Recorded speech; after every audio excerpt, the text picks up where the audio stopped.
ಆ ಊರಲ್ಲಿ ಅಂಗನವಾಡಿ ಕಟ್ಟಡ ಕುಸಿದು 5 ವರ್ಷ ಆಗಿದೆ. ಹೀಗಾಗಿ ಬಾಡಿಗೆ ಮನೆಯಲ್ಲಿ ಅಂಗನವಾಡಿ ನಡೆಸುತ್ತಿದ್ದಾರೆ. ಸ್ಥಳೀಯರು ಎಷ್ಟೇ ಮನವಿ ಮಾಡಿದ್ರೂ ಅಧಿಕಾರಿಗಳು ಕ್ಯಾರೆ ಅಂತಿಲ್ಲ. ಈ ಬಗ್ಗೆ ನ್ಯೂಸ್ 18 ವರದಿ ಪ್ರಸಾರ ಮಾಡ್ತಿದ್ದಂತೆ ಶೀಘ್ರದಲ್ಲೇ ಕಟ್ಟಡ ಕಟ್ಟಿಸೋ ಭರವಸೆ ಸಿಕ್ಕಿದೆ. ಇಲ್ಲಿ ಅಂಗನವಾಡಿ ಹಿಂಗಾಗಿ ಸುಮಾರು ಈಗ 1 ವರ್ಷದ ಮೇಲೆ ಆಯ್ತಿದ್ದು ಕುಸ್ತಿ.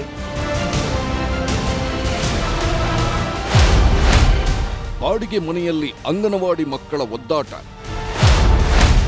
ಕಟ್ಟಡ ಬಿದ್ದು 5 ವರ್ಷ ಆದರೂ ಇತ್ತ ನೋಡದ ಸರ್ಕಾರ. ಸರ್ಕಾರಿ ಉದ್ಯೋಗಗಳು ಬೇಕು, ಸರ್ಕಾರಿ ಯೋಜನೆಗಳು ಬೇಕು, ಸರ್ಕಾರಿ ಅನುದಾನ ಬೇಕು. ಆದರೆ ಸರ್ಕಾರಿ ಶಾಲೆ, ಸರ್ಕಾರಿ ಅಂಗನವಾಡಿಗಳು ಮಾತ್ರ ಬೇಡ. ಬಡವರ ಮಕ್ಕಳು ಒದ್ದಾಡ್ತಿದ್ರೂ ಯಾರೊಬ್ಬರೂ ಕಣ್ಣೆತ್ತಿ ನೋಡ್ತಿಲ್ಲ. ಒದ್ದಾಡೋರು ಒದ್ದಾಡ್ಲಿ, ಇದಕ್ಕೂ ನಮಗೂ ಸಂಬಂಧ ಇಲ್ಲದಂತೆ ಅಧಿಕಾರಿಗಳು ಓಡಾಡುತ್ತಿದ್ದಾರೆ. ಇಲ್ಲಿನ ಅಂಗನವಾಡಿ ಕಟ್ಟಡ ಬಿದ್ದೋಗಿ 5 ವರ್ಷವೇ ಆಗೋಯ್ತು. ಆದರೆ ಇದುವರೆಗೂ ಕಟ್ಟಡ ಕಟ್ಟಿಸೋ ಗೋಜಿಗೆ ಕೈ ಹಾಕಿಲ್ಲ. ಹೀಗಾಗಿ ಇಲ್ಲಿನ ಮಕ್ಕಳು ಬಾಡಿಗೆ ಮನೆಯಲ್ಲಿ ಪರದಾಡುತ್ತಿದ್ದಾರೆ. ಇದು ಸಿಎಂ ಸಿದ್ದರಾಮಯ್ಯರ ಸ್ವಕ್ಷೇತ್ರವಾದ ಮೈಸೂರು ಜಿಲ್ಲೆಯ HD ಕೋಟೆ ತಾಲೂಕಿನ ಶಾಂತಿಪುರ ಗ್ರಾಮ. ಈ ಊರಿನ ಅಂಗನವಾಡಿ ಕಟ್ಟಡ 5 ವರ್ಷದ ಹಿಂದೆ ಉರುಳಿ ಬಿದ್ದಿತ್ತು. ಹೀಗಾಗಿ ಬೇರೆ ಕಟ್ಟಡ ಇಲ್ಲದೆ ಬಾಡಿಗೆ ಮನೆಯಲ್ಲಿ ಪಾಠ ಮಾಡುವುದಕ್ಕೆ ಶುರು ಮಾಡಿದ್ರು. ಗುಬ್ಬಚ್ಚಿ ಗೂಡಿನಂತಿರೋ ಈ ಕಟ್ಟಡದಲ್ಲೇ 13 ಮಕ್ಕಳು ಬಂದು ಹೋಗ್ತಿದ್ದಾರೆ. ಈ ಮನೆಗೆ ಪ್ರತಿ ತಿಂಗಳು 4,000 ರೂಪಾಯಿ ಬಾಡಿಗೆ ಕೊಡ್ತಿದ್ದಾರಂತೆ. ಹೊಸ ಅಂಗನವಾಡಿ ಕಟ್ಟಡ ಕಟ್ಟಿಸಿ ಅಂತ ಗ್ರಾಮಸ್ಥರು ಎಷ್ಟೇ ಕೇಳ್ಕೊಂಡ್ರು ಅಧಿಕಾರಿಗಳು ಮಾತ್ರ ಕಿವಿ ಮೇಲೆ ಹಾಕೊಳ್ತಿಲ್ವಂತೆ. MLA ಗಮನಕ್ಕೆ ತಂದು 1 ವರ್ಷ ಆಯಿತು. ಅಧಿಕಾರಿಗಳಿಗೆ ನಾವು ಸುಮಾರು ಸರಿ ಪತ್ರ ವ್ಯವಹಾರ ಮಾಡಿ ಮತ್ತೆ ಹೋಗಿ ನಾನು ನಮ್ಮೂರು ಗ್ರಾಮಸ್ಥರಲ್ಲಿ ಹೋಗಿ ಕೇಳ್ಕೊಂಡು ಹಿಂಗೆ ನೋಡಿ ಮೇಡಮ್ ಹಿಂಗೆ ಆಗಿದೆ ಅಂದಾಗ ಇವತ್ತಾಗುತ್ತೆ ನಾಳೆ ಆಗುತ್ತೆ ಅಂತ ಬರೀ ಸುಳ್ಳು ಆಶ್ವಾಸನೆ ಕೊಡ್ತಾರೆ. ಆಮೇಲೆ ಯಾರು ರೆಸ್ಪಾನ್ಸ್ ಕೊಡಲ್ಲ ಮೇನು.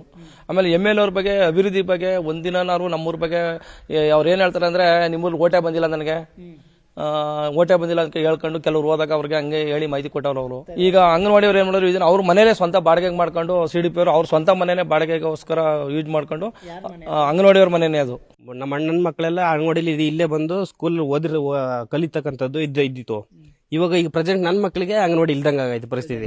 ನಾನು ಸ್ವಲ್ಪ ಅಷ್ಟು ದೂರ ಕಳಿಸ್ಬೇಕು ಅಂತಂದ್ರೆ ಅಲ್ಲಿ ಚರಂಡಿ ಮಕ್ಕಳು ಬಿದ್ದರೆ ಅಂದ್ಬಿಟ್ಟು ನಮ್ಗೆ ಸ್ವಲ್ಪ ಭಯ ಇರ್ತದೆ. ಅದರಿಂದ ಅಲ್ಲಿ ವ್ಯವಸ್ಥೆ ಚೆನ್ನಾಗಿಲ್ಲ ಅಂದ್ಬಿಟ್ಟು ನಾನು ಅಂಗನವಾಡಿ ಕಳಿಸ್ತಾ ಇಲ್ಲ. ನಾನು ಬಾಡಿಗೆ ಮನೇಲಿ ಮಾಡ್ತಿದ್ದಾರೆ, ಬಟ್ ಅಲ್ಲಿ ಅಂತ ಫೆಸಿಲಿಟಿ ಇಲ್ವಲ್ಲ, ಅದಕ್ಕೋಸ್ಕರ ನಾನು ಕಳಿಸ್ತಾ ಇಲ್ಲ. ಈಗ ಸುಮಾರು ಜನ ಇದ್ದಾರೆ ಆ ಕಡೆ. ಇದು ಅಕಸ್ಮಾತ್ ಅಂಗನವಾಡಿ ಸ್ಟಾರ್ಟ್ ಮಾಡ್ತು ಅಂತಂದ್ರೆ ಇಲ್ಲಿಗೆ ಬರತ್ತಂತ ಹೆಚ್ಚು 30 ರಿಂದ 35 ಮಕ್ಕಳು ಬರ್ತಾರೆ ಹೆಬ್ಬಳದಿಂದ. ಇವಾಗ ಪ್ರೆಸೆಂಟ್ ಒಂದು 10 ರಿಂದ 12 ಮಕ್ಕಳು ಹೋಗ್ತಾ ಇರ್ಬೋದು ಅಂಗನವಾಡಿಗೆ. ಬಟ್ ಇದು ಸರಿ ಇಲ್ಲ ವ್ಯವಸ್ಥೆ ಅನ್ನೋದಕ್ಕೋಸ್ಕರ ಜಾಸ್ತಿ ಹೋಗ್ತಾ ಇಲ್ಲ. ಅದರಿಂದ ನಾನು ಕಳಿಸ್ತಾ ಇಲ್ಲ. ನ್ಯೂಸ್ 18 ವರದಿ ಹೊಸ ಕಟ್ಟಡಕ್ಕೆ ಸಿಕ್ತು ಅಭಯ. ಕಳೆದ 5 ವರ್ಷಗಳಿಂದ ಹೊಸ ಕಟ್ಟಡ ಕಟ್ಟಿಸಿಲ್ಲ. ಬಾಡಿಗೆ ಮನೆಯಲ್ಲಿ ನಡೀತಾ ಇದೆ ಅಂಗನವಾಡಿ ಕೇಂದ್ರ. ಅಂಗನವಾಡಿ ದುಸ್ಥಿತಿ ಬಗ್ಗೆ ನಮ್ಮೂರಲ್ಲಿ ನ್ಯೂಸ್ 18 ಅನ್ನೋ ಕಾರ್ಯಕ್ರಮದ ಮೂಲಕ ವಿಶೇಷ ವರದಿ ಪ್ರಸಾರ ಮಾಡಲಾಗಿತ್ತು. ಇದಕ್ಕೆ ಸಂಬಂಧಪಟ್ಟ ಅಧಿಕಾರಿಗಳ ಗಮನಕ್ಕೂ ತರೋ ಕೆಲಸವನ್ನ ನ್ಯೂಸ್ 18 ಮಾಡಿತ್ತು.